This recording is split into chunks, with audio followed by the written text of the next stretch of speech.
UP तक के subscriber आप 50 लाख। आपका बहुत बहुत शुक्रिया। अगर नेताजी साथ नहीं खड़े हैं तो मैं जानता हूँ वो क्या भाषा का इस्तेमाल करते हैं। नेताजी साथ खड़े हो जाएं, वो अपने क्षेत्र में अगर वोट मांगने जाते हैं, केवल मेरे लिए नहीं बल्कि पूरी पार्टी के लिए अगर वो अपील करते हैं, अगर उनकी इच्छा है, ज़िंदगी उन्होंने गुजार दी राजनीति करते करते, अगर उन्हें पता है कि चुनाव हो रहा है और उनके क्षेत्र में लड़ रहा हूँ मैं, अगर वोट मांगने आते हैं तो तकलीफ़ है। आखिरकार भारतीय जनता पार्टी को तकलीफ़ इस बात की है कि इस बार जनता उनके खिलाफ खड़ी है। जैसा पहले चरण में किसान ने, नौजवानों ने मतदान किया, हर वर्ग के लोगों ने गठबंधन के साथ खड़े होकर के मतदान किया, दूसरे चरण में भी वही सब कुछ देखने को मिला है। सवाल यह है कि जनता के जवाब भारतीय जनता पार्टी नहीं दे रही।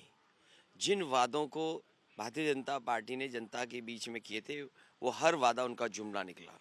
और तीसरे चरण का चुनाव वो है जहां पर हमेशा समाजवादी पार्टी जीती थी। हालांकि पिछली बार वो हम लोगों को उतना वोट नहीं मिला पार्टी को जितना मिलना चाहिए था, लेकिन इस बार पूरे के पूरे क्षेत्र में जिस तरीके से देखा है लोगों ने कि उनके साथ अन्याय हुआ, जो विकास की गति थी वो रुक गई है। किसान को परेशानी उठानी पड़ी, न उनकी फसल खरीदी गई, धान लूटा गया, आलू बर्बाद हुआ, बिजली महंगी है, बड़े पैमाने पे बेरोजगारी है, जानवर से खेत नहीं बच पा रहे। ये तमाम सवाल हैं जिनका जवाब इस बार मतदान करके जनता देना चाहती है। समाजवादी पार्टी जनता के साथ है, जनता परिवर्तन चाहती है, जनता बदलाव चाहती है। अखिलेश, पिछले चुनाव में ये देखा गया कि बीजेपी ने इस आपके परिवार की या आपकी मुलायम सिंह यादव, आप शिवपाल जी की एक तो फैमिली फूड, उसके अलावा एक जो केमिस्ट्री थी आप लोगों की, उसको अरिथमेटिक से हराया। नॉन यादव ओबीसी दलित वोट प्लस अपर कास्ट को लेकर के वो आपसे आगे चले गए। 29 सीटों का लॉस हुआ आप लोगों को। इस बार आपने कोशिशें की हैं, कुछ नेताओं को लाए हैं, क्या आपको लगता है अम्बेडकरवादी आपकी जो कोशिश हुई है, ये कोशिशें आपको उस वोट बैंक को खींचने में मदद करेंगी? देखिए, भारतीय जनता पार्टी कंफ्यूज है। अगर नेताजी साथ नहीं खड़े हैं तो मैं जानता हूँ वो क्या भाषा का इस्तेमाल करते हैं। नेताजी साथ खड़े हो जाएं, वो अपने क्षेत्र में अगर वोट मांगने जाते हैं, केवल मेरे लिए नहीं बल्कि पूरी पार्टी के लिए अगर वो अपील करते हैं, अगर उनकी इच्छा है, ज़िंदगी उन्होंने गुजार दी राजनीति करते करते, अगर उन्हें पता है कि चुनाव हो रहा है और उनके क्षेत्र में लड़ रहा हूँ मैं, अगर वोट मांगने आते हैं तो तकलीफ़ है। आखिरकार भारतीय जनता पार्टी को तकलीफ़ इस बात की है कि इस बार जनता उनके खिलाफ खड़ी है। नेताजी परिवार, चाचा सब लोग साथ आ गए हैं। ये बड़ी तकलीफ है भारतीय, क्योंकि भारतीय जनता पार्टी लोगों को झगड़ा लगा के राजनीति करती है, लोगों को बांट के राजनीति करती है। जब उत्तर प्रदेश की जनता को और किसानों को अपनी आय दोगुनी है, तब इनकी भाषा क्या है? नौजवानों को नौकरी नहीं दे पा रहे, रोजगार नहीं दे पा रहे, और भाषा देखिए क्या है इनकी। तो इसलिए इस बार मेरी कोशिश रही कि जहाँ क्षेत्रीय दलों को मैं साथ लाया हूँ, इस क्षेत्र में भी जो हमारी पार्टी से अलग हो गए थे, चाहे वो चाचा ने जो नई पार्टी बना ली थी, उन सबको साथ लाने की कोशिश है। और उसका परिणाम अब दिखाई दे रहा है कि जैसा पहले चरण में हुआ, दूसरे चरण में हुआ, तीसरे चरण में भी बड़े पैमाने पर समाजवादी पार्टी और गठबंधन के पक्ष में मतदान होने जा रहा है। बीएसपी का थोड़ा मध्यम होना क्या आपके लिए फायदेमंद सिद्ध होता है बाइपोलर कॉन्टेस्ट होने में? नहीं, कई जगह बहुजन समाज पार्टी या बहुजन समाज पार्टी की विचारधारा को आगे बढ़ाने वाले लोग बड़े पैमाने पर समाजवादी पार्टी के साथ आए हैं। और मैंने जगह जगह अपील की है कि जिस तरीके से भारतीय जनता पार्टी संविधान से खिलवाड़ कर रही है, लोकतंत्र से खिलवाड़ कर रही है, और जिस तरीके से प्राइवेटाइजेशन हो रहा है, हमारे अम्बेडकरवादी लोग ये जानते हैं कि यूपी में जब भी वाइस चांसलर का अपॉइंटमेंट हुआ है, उनके लोग नहीं हैं अपॉइंटमेंट में। जब प्रोफेसर्स की भर्ती हुई है, उसमें कोई उनका नहीं दिखाई देता है। और जिस तरीके से लगातार सरकार प्राइवेटाइजेशन कर रही है, वो अम्बेडकरवादी जानते हैं कि अंतोगत्वा ये लोकतंत्र में, संविधान में जो उन्हें व्यवस्था मिली थी हक और सम्मान की, वो ये सरकार छीनने वाली है। It's very interesting to see you talking about this Ambedkar ideology and signalling. एक ज़रूरी फैक्ट ये भी है कि इस इलाके में एक परेशानी रही कि या पूरे यूपी में कि एक शिकायत रही कि समाजवादी पार्टी आ रही, एक सरकार आने पे यादव्स का होल्ड बढ़ता है, नॉन यादव ओबीसी इग्नोर हो जाते हैं। क्या उसको करेक्ट करना चाहेंगे इस चुनाव में? देखिए, समाजवादी पार्टी ने इस बार पहले दिन से ये फैसला लिया कि सबको स्थान और सबको सम्मान, सबको संगठन में भी लिया। अम्बेडकर वाहिनी बनाई है, उसके राष्ट्रीय अध्यक्ष मिठाई लाल भारती हैं। हमारे पास अल्पसंख्यक का प्रकोष्ठ है, वो अलग चीज़ है, पिछड़ा वर्ग के प्रकोष्ठ लोग हैं। तो कोशिश ये की गई, जो जातियां समाजवादी पार्टी में पहले जुड़ी हुई थी, बीच में कुछ समय के लिए नाराज़गी कुछ कारणों की बात हुई, लेकिन इस बार सभी को जोड़ करके साथ लाने का काम किया है संगठन के माध्यम से और समय समय पे उनके बीच में कार्यक्रम करने से। अखिलेश, इम्पोर्टेंट फैक्टर ये भी है कि योगी आदित्यनाथ कल बोल रहे थे, पहले परिवारवाद, फिर गुंडागर्दीवाद और अब आतंकवाद, that now they are saying that you even have a terror connect. देखिए, जब उनकी भाषा कोई सुनना नहीं चाहता, जो उनकी भाषा है वो क्या भाषा है, क्या शब्दों का इस्तेमाल कर रहे हैं, क्या ये चुनाव जो भाषा जो शब्द इस्तेमाल कर रहे हैं उसका चुनाव है?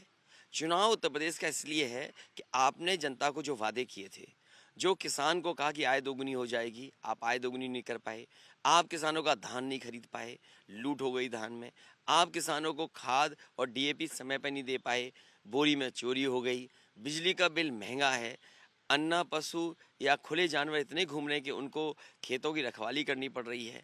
तो ये जो सवाल हैं, इनका जवाब भारतीय जनता पार्टी पे नहीं है। इस डबल इंजन की सरकार में मुख्यमंत्री जी खुद जानते हैं कि अन्याय बढ़ा है, उत्पीड़न बढ़ा है और साथ ही साथ डबल इंजन की सरकार में अगर कोई चीज़ डबल हुई है तो वह भ्रष्टाचार और महंगाई डबल हुई है। इसका जवाब उनके पास नहीं है। यानी आप कह रहे हैं कि जो हिंदुत्व और पोलराइजेशन की वेव थी 3 बार, वो खत्म हो चुकी है।